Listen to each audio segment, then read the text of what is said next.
دا ده چې رښتیا خبره ووایي څوک. خبره دا ده چې سیاست چې کوم دی ورونو دا یو مقدس کار دی د انساني چې کله ریاست په معرض وجود کې راغلی دی په ټوله دنیا کې نو چې په کومو وطنونو کې خوشحالي ده ژوند آسان دی قانون سازۍ چې کومې دي داسې کېږي چې په هغې څېړنې کېږي سرچ پې کېږي لکه په اوسنۍ زمانه کې چې یورپ دی یا دلته په دې وطن کې سیاست چې کوم دی بغیر د دې نه ژوند تېرېدل چې کوم دي دا ممکن نه دي داسې کېدی نه شي چې سړی دې د ریاسته غیر وخت تېر کړي د دغې دپاره به ته سوچ کې فکر به کې موږ چې کوم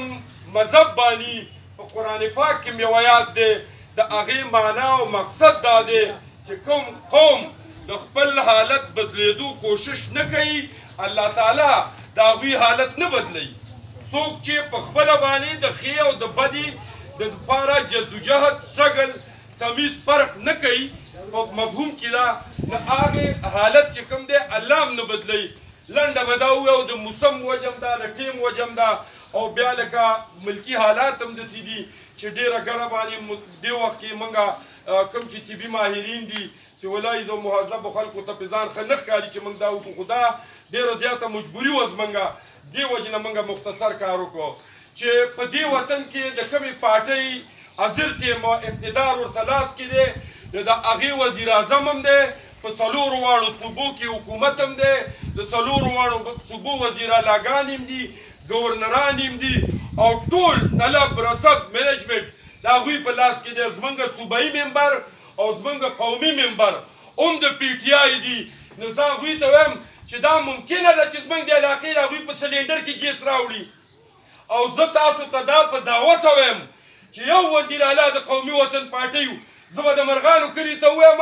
چې بې تعلیمه بیل ګاډي ډک کوي او تعلیم یافته بیل ګاډي ډک کوي د دې ځای نه مې لاډونه درکړو او کودالې راوباسئ زه به درته اعلان وکړم چې ګیس وشو او په دې حکومت کې چې مضبوط حکومت دی زموږ د علاقې خلک هم ورسه دي بیا هم موږ دا توقع نه لرو. ما بله ورځ دا ویلي که د هرې پارټۍ سړی که د نیشنل پارټۍ که د جماعت اسلامي که د جمعیتي که د پی ټي آی که د بلې پارټۍ ادې ما ته په تسلۍ سره دا ووایي د هغه بچي دې راته ووایي د هغه د کور خلک دې راته ووایي چې بغیر د ملي رهبر جناب افتا احمد خان شیرپاو نه به